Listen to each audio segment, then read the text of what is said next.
네, 안녕하세요.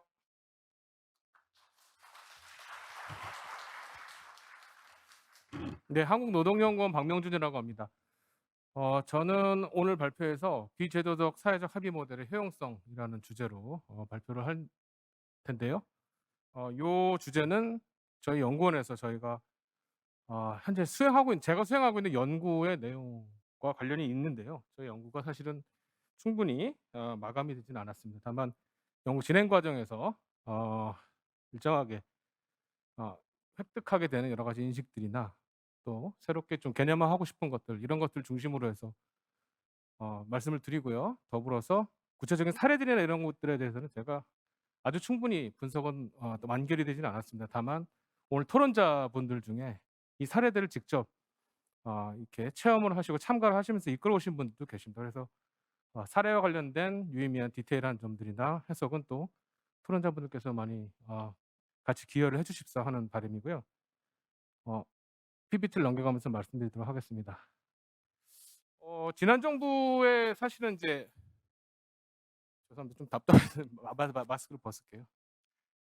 말하자면 이제 경산호일 중심으로 한 제도적 사회적 대화 이걸 위한 어떤 양극화 해소를 위한 노력 이런 것들이 없지 않았죠. 노력이 있었습니다만 획기적인 진전을 보였다고 보기는 좀 그렇게 평가하기는 어려울 것 같고요. 그렇지만 그 밖에서 있었던 이른바 저는 이제 이거를 비제도적 사회적 합의 모델이다라고 일단은 칭해 보도록 하겠습니다. 이런 것들에서 제가 보기에는 의미 있는 진척들이 발견이 좀 됩니다. 예컨대 2017년, 18년 파리바게뜨와 관련된 사회적 합의, 그리고 또 화물 운송 부문 안전 운임제, 또 플랫폼 배달 부문에서의 또 사회적 합의, 그리고 그 이후에 택배 부문에서의 또 사회적 합의. 사실 이런 것들이 이제 만들어졌는데요. 이런 것들에서 우리가 이것도 사회적 대화고 이거는 무언가 의미 있는 시도다라는 거를 종합적으로 사실은 인지하지 못했던 것 같습니다. 근데 저 개인적으로는 시간이 좀 지나면서 우리 사회 이런 노사관계 문제를 고민하다 보면서 이것의 의미가 굉장히 크다라는 생각이 들었고요. 이것들은 모두 다 사실은 이른바 이중구조화된 노동시장에서 2차 노동시장의 일자리들에서의 노사관계의 새로운 형성자로서의 역할을 한 측면이 있지 않나라고 좀 긍정적으로 저는 평가를 하고 싶습니다. 그리고 경산호의에 사실 민주노총이 참여를 결국 못했는데요. 이러한 비제도적 사회적 합의 시도들에는 민주노총의 조직체들이 같이 참석을 또 했습니다. 그리고 또 정부의 유관 부처들이 적극적으로 결합을 했고요. 그리고 또 이런 중층화된 산업 구조 속에 우리가 있다고 얘기할 수 있는데 그 중에서 말하자면은 이른바 원청이라고 하는 기업들이 또 같이 참여를 하면서 논의를 전개한 측면이 있습니다. 그래서 하나의 포괄적 교섭의 형태가 되지 않았나 이렇게 생각하고요. 또 일부는 또 국회와도 연계가 돼서 법제화도 이루어지는 그 합의가 법제화도 이루어지는 결과도 초래했습니다. 그래서 일련에 벌어졌던 이러한 경험들을 우리가 한번 우리 사회의 노사관계 변화와 관련된 어떤 새로운 흐름으로 조금 확실하게 좀 인지를 하면서 앞으로 우린 노사관계 미래를 고안할 때 좀 주목을 해야 되지 않겠냐 이런 생각이고요. 보다 더 연구도 심화시켜야 된다는 생각을 하고 있습니다. 예. 그래서 사회적 대화를 놓고 본다면 지난 정부에서 사회적 대화가 제도적 사회적 대화가 있었다면 이런 비제도적 사회적 합의를 대화를 통해서 사회적 대화의 외연이 저는 확장돼 가지 않았나 이런 생각을 하고요. 기존의 제도적 사회적 대화가 어떻게 보면 1차 노동시장에 뭐 주요 이슈들을 많이 다룬 측면이 있다면 2차 노동시장에서 근로조건의 향상, 노사관계 세팅 이런 것들은 보다 구체적으로 바로 그런 비제도적 사회적 대화 모델을 통해 가지고 진척이 좀 되지 않았나 이런 생각을 하지만 또 다른 한편으로는 이것들이 계속해서 뭐 시간이 지나면서 여러 가지 불안정성을 또 노정하고 있습니다. 이게 제도화되지 않았기 때문에 또 발생하는 문제일 텐데요. 그런 한계가 또 여러 가지 확인이 됩니다. 그래서 이러한 시도들이 거둔 성공과 한계, 그다음에 향후 어떻게 발전시킬 것인가 이런 부분들을 우리가 향후 진지하게 이제 고민해야 된다 생각하고 저는 제가 수행하고 있는 연구에서 이 부분에 대한 어쨌든 좀 잠정적인 답을 내올까 하고 있습니다. 그래서 이런 식의 성공과 한계, 그다음에 향후의 과제나 제도화의 어떤 전망 이런 것들에 대해서 답을 좀 찾아보려고 하고 있는데요. 그래서 오늘 크게 제가 이제 아까도 말씀드린 요 네 가지 사례들이 좀 주목을 할 것들이라고 생각을 하고요. 이걸 통해서 여러 가지 인터뷰를 통해서 또 기존의 자료들을 통해서 현실을 좀 짚고 나중에 종합적인 비교 분석을 통해 가지고 성공 요인과 불안 요인, 그다음에 새로운 제도화 가능성 이런 것들을 짚어보겠다는 건데 올해 이제 노사관계 실태 분석 연구를 통해서 일정하게 좀 저를 수집해 왔고요. 그다음에 사회적 대화 사례 분석 연구를 올해 하반기에 다시 시작을 좀 했는데 그 과정에서 좀 더 본격적으로 이것들을 짚고 있습니다, 나름. 그리고 기타 여러 가지 기회를 통해 가지고 제가 자료를 좀 수집한 게 있고요. 올해 상반기 노사관계 스케치에서 일정하게 노동 리뷰에 좀 기고를 한 바가 있습니다. 그래서 향후 연구를 좀 더 진척시켜야 된다라는 말을 좀 더 드리면서 일단 현재까지 제 나름의 인식을 좀 정리해서 말씀드려 보도록 하겠습니다. 먼저 이제 노동시장 이중 구조화의 이야기들 간단하게 말씀드리겠습니다. 우리가 이제 노동시장의 두세 개를 이야기를 하죠. 1차 노동시장과 2차 노동시장이라고 이야기를 한다면 현재 그 조건들은 굉장히 상이합니다. 1차 노동시장에 예를 들어 대기업 정규직 노동자고 발전된 기업별 내부 노동시장의 혜택이 있고, 그래서 연공급이나 호봉제 임금이 적용되고 단체 교섭, 임금 교섭들이 또 같이 되죠. 그리고 정규직이라 해고로부터 보호를 강하게 받고 사회보험 적용을 받고 사내복지와 집단 성과급도 상당히 받습니다. 그리고 고용안정지를 이용해 또 여러 가지 금융 혜택도 받고요. 하지만 2차 노동시장은 저임금 일자리들이고 임금 체계가 거의 없기도 하고요. 최저임금으로 거의 수렴됩니다. 심지어 숙련과 경력도 인정되지 않아요. 그리고 직종 내 이동성이 또 굉장히 활발하죠. 그리고 노조의 존재가 미미하고 말하자면 비정규직이라 고용 불안에 시달리고 사회보험 사각지대도 많습니다. 그리고 별도의 기업복지나 집단 성과급 이런 것도 찾기가 어렵고요. 금융 혜택에서도 사실은 굉장히 큰 혜택을 보지 못하고 있습니다. 2차 노동시장도 좀 더 나눠집니다. 사실 이제 고용 기반으로 한 2차 노동시장과 비고용 기반의 2차 노동시장으로 제가 한번 나눠볼 수 있지 않을까 생각을 합니다. 그래서 민간 부문의 사내하청이라든지 또 공공부문에서 공무직 이런 영역들은 일정하게 고용을 기반으로 한 2차 노동시장이 아닌가 이렇게 생각을 하고요. 여기 영역은 형식적으로는 정규직일 수 있습니다만 실제로는 1차 노동시장에서 누리는 여러 가지 혜택이나 권리 이런 것들을 충분히 누리지 못하는 한계가 있습니다. 그리고 비고용 기반의 어떤 2차 노동시장의 문제는 사실은 우리 특수고용이라고 얘기하는 영역들, 플랫폼 노동, 대체로 서비스 부문의 하단부에 있는 영역들이고요. 여기는 이제 고용계약 없이 유사 자영업자 같은 형태들이고 임금이라는 명목으로 노동의 대가를 받지도 않습니다. 많은 경우 수수료라든지 이런 방식이고 노동 시간 규제도 사실은 큰 의미도 없죠. 그리고 사용자가 또 불명확하고 노조가 결성하기도 어려운 이런 상태입니다. 이런 이중 구조화된 질서의 문제는 저는 큰 틀에서 봤을 때 이게 거의 사실상 이걸 방치한다면 헌법적 가치가 훼손되는 것이 아닌가 이렇게 생각합니다. 이제 우리가 사실은 헌법에서 모든 국민들이 민주공화정의 어떤 시민으로서 공동한 권리를 누려야 하는데요. 특정 집단의 노동 상권이 이렇게 이렇게 실현에 제약을 당하는 측면이 있고 적정 임금을 받지 못하기 때문에 적정한 생활 기회가 저는 제약이 되지 않나 이렇게 생각합니다. 그래서 헌법에도 국가의 적정 임금 보장 의무가 있는데 이걸 그냥 방치하는 것은 이런 의무를 방기하는 것이 아닌가 이런 생각도 듭니다. 그리고 이렇게 갈라진 사회의 어떤 사회 통합력의 저하는 궁극의 국가 경쟁력의 저하로까지 저는 날 거라고 봅니다. 사회 통합력이 얼마나 소셜 캐피탈이라는 것이 얼마나 경제적인 성장이라든지 이런 것들에 큰 영향을 끼치는지는 많은 학술적인 연구들이 이미 이야기를 하고 있고요. 그래서 저는 이런 이중 구조의 해소야말로 어떻게 보면 경제에 있어서의 민주주의의 진전의 과제다라고도 생각을 합니다. 그래서 이 산업 구조의 어떤 균형이 좀 파괴된 상태, 어떻게 보면 원하청 문제, 대중소기업 문제가 사실 노동시장으로 전가돼서 거기에서 이런 문제가 나타나는 것도 있고요. 그 다음에 이렇게 경제 영역에서의 민주주의라 하면 그 중에서도 일터에서의 민주주의도 그 안에 사실 속해 있습니다. 그러면은 특정인들이 일터에서 일정하게 자기의 목소리를 내고 권리를 주장할 수 있는 기회 자체가 사실은 구조적으로 차단돼 있다면 이것은 우리가 해결될 문제가 아닌가 생각하고요. 그리고 노동시장 이중구조가 단순히 임금 격차 문제가 아니라 어떻게 보면 총체적 기회의 격차다라고도 생각이 들고, 그래서 현 노사관계 시스템을 그냥 계속 놔두면 이것에 있어서 계속 문제가 유발되지 않을까 하는 문제의식입니다. 이런 이 노동시장의 이중구조는 사실은 현재 노사관계의 균열을 낳고 있는 측면이 있습니다. 노사관계 균열상을 보면 이것도 마찬가지로 몇 개를 크게 이제 나누어지는데요. 먼저는 일단은 그 1차, 2차 노동시장으로 우리가 구분을 해서 생각할 수 있고요. 노사관계가 그래도 우리가 사실은 1987년 노동조 대투쟁 이후로 한국의 민주적인 노동관계 질서가 자리를 잡았지만 그 영역이 어떻게 보면 1차 노동시장 위주로만 형성이 된 측면이 있죠. 2차 노동시장에는 노사관계가 이제 막 형성 중이거나 조금 형성이 됐지만 여전히 굉장히 불안한 그런 상태에 있습니다. 그래서 이런 거를 반영해서 저는 크게 1차 노동시장과 2차 노동시장, 그다음에 기형성된 노사관계와 형성 중인 노사관계 이렇게 노사관계의 세계를 4개로 나눌 수 있지 않을까. 약간 이념형적으로 이렇게 생각이 들고요. 그래서 기형성된 노사관계에 대해서는 우리가 익히 잘 아는 영역들입니다. 금속, 화학, 보건의료, 공공기관, 뭐, 금융권 이런 영역들에서의 주로 이제 대기업, 그다음에 정규직들, 상대적으로 고임금자들이죠.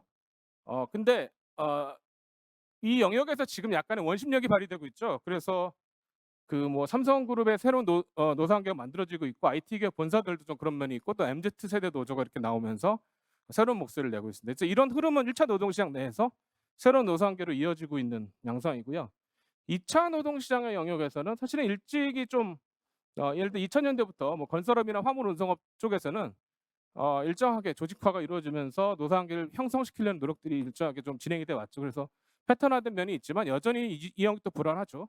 근데 그럼에도 불구하고 그것보다도 더 심하게 최근 들어서 제조업의 하청기업, 공공기업, 공무직, 또 배달, 택배, 대리운전, 마트, 판매직, 프랜차이즈 등등의 영역에서 우리가 이제 생각하는 전형적인 2차 노동시장에서 일정하게 노사관계를 형성시키려는 움직임들이 나타나고 있습니다.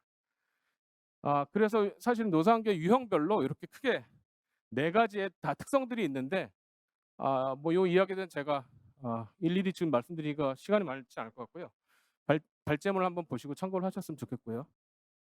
저는 이 이중구조의 구조적 원인과 현재 노사관계 체제의 한계가 이와 관련돼서 우리가 좀 주목할 점이다라는 생각을 합니다. 저는 그래서 요거는 제가 뭐 아주 강하게 결론을 내린 것은 아니지만 이런 식의 인식이 좀 계속 들어요. 말하자면 가격 결정 방식이 좀 이중화되는 것이 문제가 아니냐. 그래서 특히 생산물 시장과 노동 시장에서의 노동력의 가격을 세팅하는 것들이 지금 말하자면은 사실은 이제 2차 노동 시장이라고 하는 영역에서 그 이미 생산물의 가격이 딱 이제 정해짐으로써 그로부터 파생되는 노동력의 가격이 제약이 돼버리는 측면이 상당히 강하다고 생각을 합니다. 이거는 뭐 제가 뭐 특정 산업 주체가 뭐 의도했다라기보다는 우리에게 이런 것들을 제어하고 같이 세팅해 나갈 수 있는 어떤 어떤 그 제도적인 틀이나 사회적인 규범이 없기 때문에 그런 것이 아닌가 생각을 하는데요.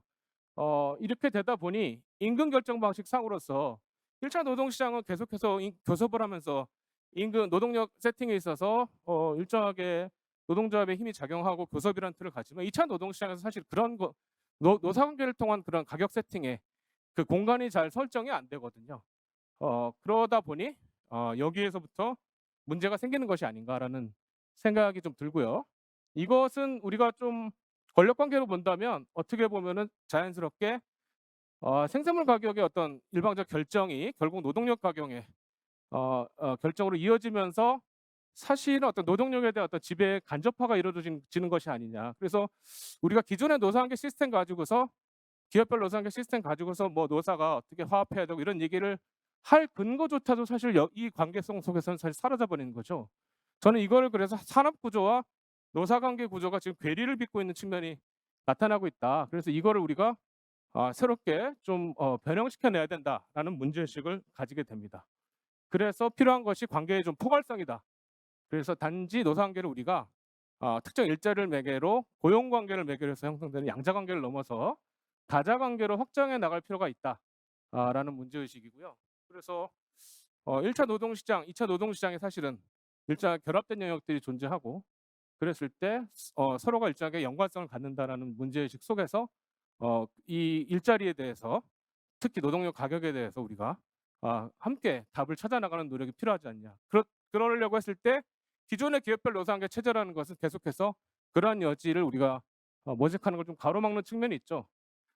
그래서 2차 노동시장이 결국 특별한 가격 세팅의 메커니즘이 어떤 교섭이라는 방식이 아니라 사실상 최저임금의 방식으로 수렴이 되고 계속해서 우리 사회에서 최저임금이 이슈가 되는 이유는 저는 그 영역에서 노사관계 부재 때문이다라고 생각을 합니다. 그래서 이런 것들의 이제 변화가 필요한데 기존의 제도화된 사회적 대화 속에서 아까도 서두에서 말씀드렸지만 모색이 없지 않았습니다. 경사노위를 만들고 했던 것도 양극화 해소를 하겠다는 거였고 그렇지만 아시다시피 경사노위에서 그런 노력들이 없지 않았지만 진행되다 좀 만면이 있죠.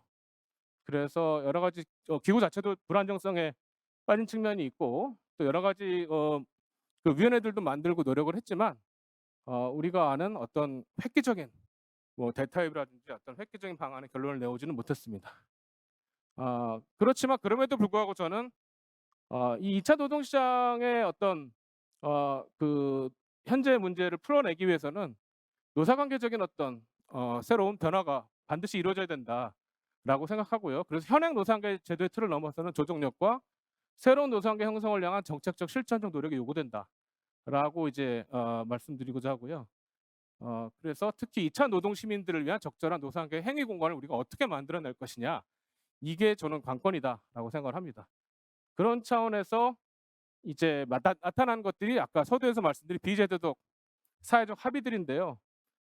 예컨대 SPC 파리바게뜨에서 이루어졌던 사회적 합의 사실은 요거는 근래에 들어서 또 다시 불안정성에 좀 빠지고 있습니다. 이거 제가 보기에는 약간 노노 갈등이 결국은 초래한 한계인데 그럼에도 불구하고 불법 파견 이슈가 이렇게 나타나고 그런 문제를 다시 이렇게 원청과 이쪽의 그 가맹주 뭐 등등이 같이 합의를 해 나가면서 제빵 기사들의 근로 조건에 대해서 일정하게 합의를 했죠. 뭐 불안정성 요인은 있지만 이런 식의 논의들을 특히 여기에서 예컨대 2018년 1월에 있었던 노사 공동선언에는 다양한 주체들이 참여를 했습니다. 양대 노총 다 참여를 했었고요. 또 정당에서도 같이 참여를 했습니다. 저는 이제 이런 방식으로 우리가 사회적 약속을 해 나가면서 일자리를 규정해 나가는 게 뭐 당장 바로 안정된 어떤 합의로 딱 도달을 안 하더라도 끊임없이 우리가 지향을 해야 될 바가 아닌가 이렇게 생각을 하고요. 그리고 여러분들 또 올해에도 이슈가 있었지만 화물 운송업에서의 안전운임제 이슈가 있죠. 이 부분도 일정하게 오랫동안 이 이슈가 대두돼 오다가 과로사 문제가 불거지고 하면서 사실은 2018년에 일정하게 합의에 도달했죠. 그리고 이런 노사정 그 좀 큰 틀에서 이제 합의의 틀은 계속해서 유지되고 있습니다. 그래서 올해 들어서 요것과 관련돼서 약간 갈등이 있었지만 결국 다시 일정하게 합의를 하고 넘어가게 됐고 그래서 사실 요 일몰 조항이라는 것이 문제가 됐는데 이런 부분들에 대해서 새롭게 또 법제화 이슈가 다시 또 나타나고 있습니다. 그래서 산 넘어 산이지만 계속해서 이런 합의를 통해 가지고 답을 찾아 나갈 필요가 있다라는 걸 교훈을 주고 있다고 보고요. 플랫폼 배달업 사회적 합의는 사실은 2020년에 이루어졌는데 이 부분에서는 그 이후에 그렇게 지금 심각한 갈등이 이루어지지는 않고 있어요. 그래서 일정하게 이런 부분은 조금 더 진전된 형태가 아닌가 이렇게 생각하고요. 그래서 앞에 합의들이 또 일정하게 성공을 거뒀지만 불안정성을 보이는 것과 이건 새로운 시도들이 또 일정하게 안정적으로 가는 측면 이런 것들에 대해서 같이 봐야 된다고 생각하고 택배 산업 사회적 합의는 제가 보기에는 이것도 상당히 성공적이라고 생각을 하는데요. 올해 또 다시 갈등이 일어나서 파업 또 이르고 하긴 했지만 어쨌든 사회적 합의를 한 다음에 양대 예컨대 이제 민주노총 쪽에서 사회적 합의를 하고 항노총 쪽에서 그걸 받아 가지고 대리점주들하고 이렇게 개별 교섭을 하면서 그걸 실현시켜 나가는 어떤 모델까지도 진행되고 있는데 이런 양상들도 이제 기존의 노사관계 시스템과 사회적 합의와 어떤 연관성을 우리가 고민하는 데 있어서 흥미로운 사례다라고 생각을 합니다. 마지막으로 이런 이제 시도들의 의의와 한계 그다음에 과제에 대해서 간단하게 말씀드리고 발제를 마치도록 하겠습니다. 요 뭐 사실 서두에 말씀드린 뭐 문제의식 그대로입니다. 뭐 아직은 미봉책이고 시초 단계처럼 보이기는 하지만 이게 저는 일정하게 갈등을 제어하고 노사관계를 형성하는 의미 있는 수단으로서 작용하는 시도들이었다 생각을 하고요. 특히 정부가 여기에 역할을 한 게 중요하다고 봅니다. 정부가 역할을 하지 않았으면 이 큰 틀에서 다자 간의 논의틀이 사실 만들어지기가 쉽지 않습니다. 그래서 그 과정에서 아주 급진적인 변화는 나오지 않았지만 2차 시장 노동시장 노동자들의 목소리가 그래도 반영되면서 구체적인 어떤 근로조건 간의 현안들이 일정하게 수용이 되는 방식으로 갔고요. 그러면서 노사관계 일정하게 안정화를 찾아 나가고 있는데 기여를 하고 있지 않나 생각을 하고요. 그래서 의미 있는 형성자로서 역할을 하고 있는 측면 그리고 이것들이 축적이 돼 나간다면 해당 영역에서 이중구조화 해소, 포괄적 노사관계 형성을 위한 단초가 될 수 있다라고 봅니다. 그렇지만 올해 발생한 모든 노사관계 쪽과 관련돼서 가장 주요한 갈등들은 사실 모두 다 또 이 영역에서 났습니다. 그 이유는 그런 모습은 이러한 비제도적 사회적 합의가 여전히 미흡하고 충분히 어떤 수용성을 갖지 못하고 아직 제도가 화가 덜 됐다라는 이제 것을 반증하고 있기도 합니다. 그렇기 때문에 이에 대한 원인을 진단하고 보다 적정인 답을 찾아 나갈 필요가 있다고 생각하고요.